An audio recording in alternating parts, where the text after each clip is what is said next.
Hello Bitzbox, this is Craig from Bitzbox.co.uk here with another painting video, and in this one I am painting the Pride of Nekomata. So this is a set for Lost World Exodus made by Warcradle. Warcradle themselves were very kind to send us this box so we could make this painting tutorial.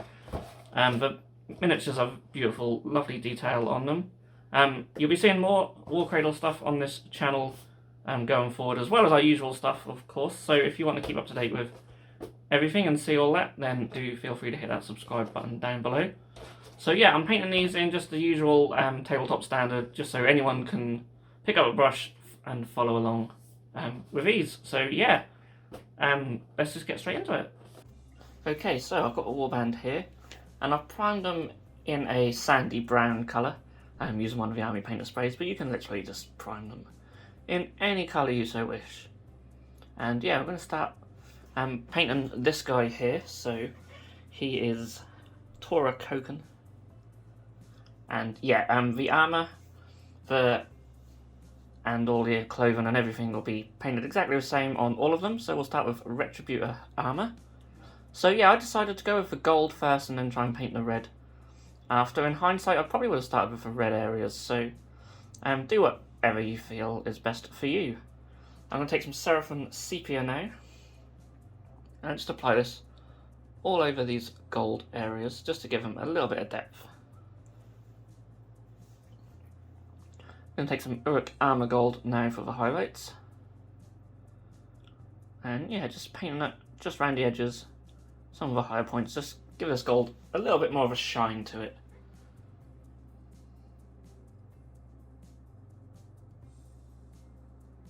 Next up, I'm going to take some Stormhost Silver just for a tiny little spot highlight just on all the little studs and corners, just to make the gold look even shinier. So now onto the red armour and the red cloth, and they're all going to be base coated with Mephiston Red. So usually when I paint my Chaos Space Marines from GW, I like to do the trim first and then sort of cut inside. It was a little bit trickier on these miniatures than it is on like power armor stuff, but got there in the end. So I'm going to take some Drakenhof Nightshade. So I really like shading red with this blue wash, and I'm just going to apply it all over the cloth areas. And then when it comes to the armour areas, I'm just going to run it around where the red meets the gold, and you see that gives us a nice little separation of the two colours. And then we can highlight the red with some Evil Sun Scarlet. And I've thinned it out just a little bit, don't want this to be too thick. And in the armour plates, I'm just going to focus it on the sort of centre of the armour plate, so I'm not going for any sort of Zental style or anything like that, just wanting to make these armour plates a lot brighter and make them pop. And then I'm just going to run edge highlights on the cloth on the higher areas, and I'm going to do exactly the same thing again with Wild Rider Red, this time being a little bit more focused and thinning it down a little bit more because this is quite bright. So as you can see, it goes on quite bright, but it will dry a little bit darker, and yeah, it gives a nice bright highlight though. Okay, so Corvus Black now for the trousers. So any sort of area of clothing, some of the other miniatures will have some black areas of clothing which will be painted in this way as well. So I do a couple of thin coats because I find that just needs, that specific paint just sort of needs it. And then some Eshin Grey for the highlights. Sometimes when you work with these Citadel paints, they're not always brilliant, the pots aren't great, so you have to sort of do your number of layers depending on the sort of state of your paint really. Rhinox Hide is another one where I think I do need 2 or 3 thin coats to get good coverage, because it's just not in great condition. I've had this pot a while. This is for all the straps and stuff like that, the weapon handles, all things like that, and then some Gorefall Brown just to come in with a highlight. So you can wash it with Agrex if you want to add just a little bit more depth, but I don't feel it was really necessary on such small areas. Of course, it all depends how far you want to take it. I'm only going for like a tabletop standard here, so I find just this brown with a nice Gorefall brown highlight looks quite nice. And then the silver areas, I'm going to take Iron Hand Steel. You can use any silver colour you like, I just really like this one, so it's just my preference. And then wash it with Nuln oil. So there's not much silver on this guy, but some of the others will have a little bit more. And then we'll go back to our old friend Stormhost Silver. And this adds a nice highlight. And I'm sorry, I just went a bit out of focus on this one, but I like using this colour to highlight silver. It makes it look really sharp. So onto the skin areas, and I'll start with the skin areas on this guy. So we're going to take some Morghast Bone. I also paint the skin of Yorona Chitei in this fashion, and also Yama Mimi. So both their skins are painted exactly the same way as this guy, but all the other miniatures I will show you in this video. So Reikland Flesh Shade now to add some depth, and Flayed One Flesh as a nice layered highlight. Now thin this out more than you would usually when you're working on skin areas. You'll see as it goes on, it's very bright. So if you don't thin it out enough, it will actually dry like this. But if you do thin it out more, it will dry a lot more subtle. And for his hair, we're going to take some Eshin Grey. Now he's got some fur areas as well, and I'm going to paint them in exactly the same way. So there's fur on his shoulders, and we'll do his hair. So a couple of thin coats with this one. And right, so I've got Ulthuan Grey here, but I think that came out just a little bit too light for my liking. As you can see, it's quite stark, and I don't think I thinned it down enough. So I went back over it with some Mechanicus Standard Grey, and I think that gives a much more subtle highlight. And then you could maybe just do some little spots of Ulthuan Grey, or maybe Administratum Grey. But yeah, that's him finished. So next we move on to Kenzai Hayo and some Catachan Flesh for his skin. So as you can see, the rest of the miniature is painted exactly the same way as the previous steps. Blood Reaver Flesh now as a layered highlight. So pretty much going over most of this skin area, but just leaving the previous step in all the recesses and thinning it out as we're working with flesh. And then Night Quester Flesh for the highlight. And again, just doing most of the higher points, the nose, cheeks, eyebrows, chin. If you've ever watched any of my painting videos, it's always the same sort of thing on the faces. So some Abaddon Black now for his beard. And I'm not sure if he's got any fur areas, or I think he has got a couple. They'll also be painted this way as well. And then just some Eshin Grey to highlight that. So nice and simple on this one.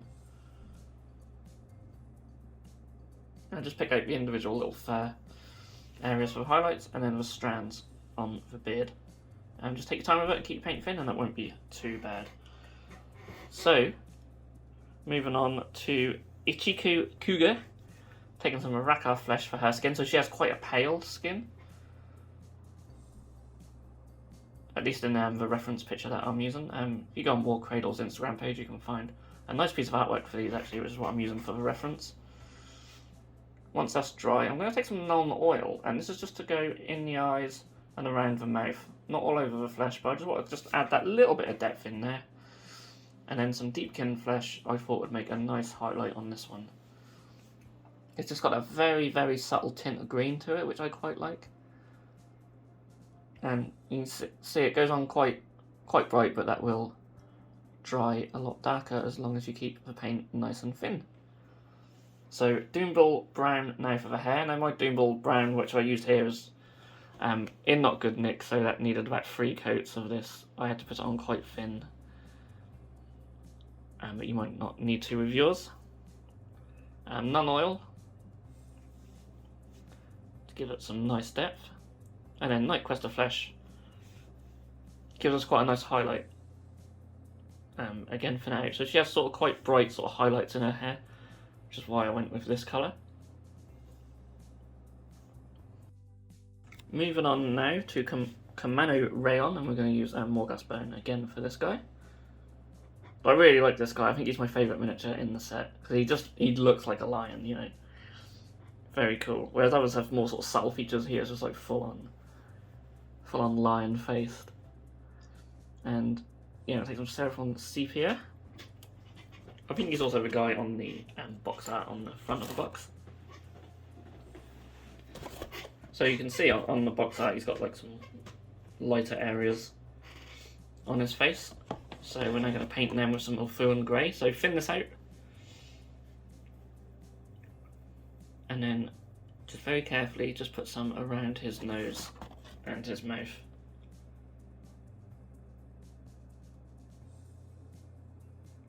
So rather than going straight into the highlight, we're actually just adding this these other little patches of colour, and then his nose is going to be painted with Abaddon black. And you need a very good tip on your brush, not like that.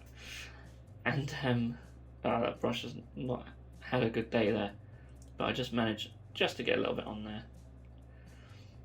And then we can just add a little highlight using Flayed One Flesh to his skin. Now just really thin this down, as always. And then, yeah, there's just a couple of little areas where I'm painting them, but not too much, because we don't want it to mix in with that white. And then for his mane, I'm going to take some Mornfang brown.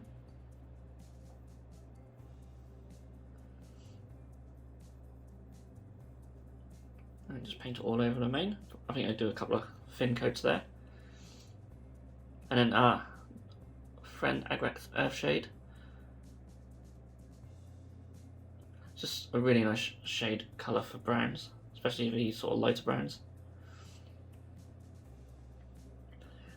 And then finally take some Scrag Brown for a highlight, and again just run it over the strands as careful as you can and make sure it's a little thin. And yeah, the camera just did not want to focus too much today.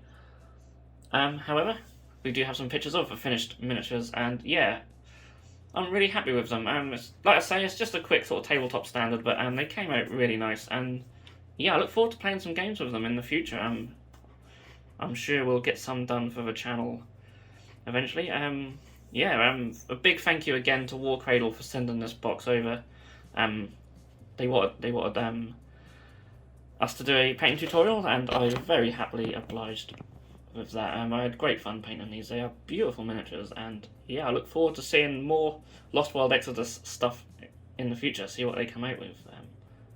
So yeah, I hope you guys did enjoy this video, and if you have, then please do give it a thumbs up and let us know in the comments what you thought.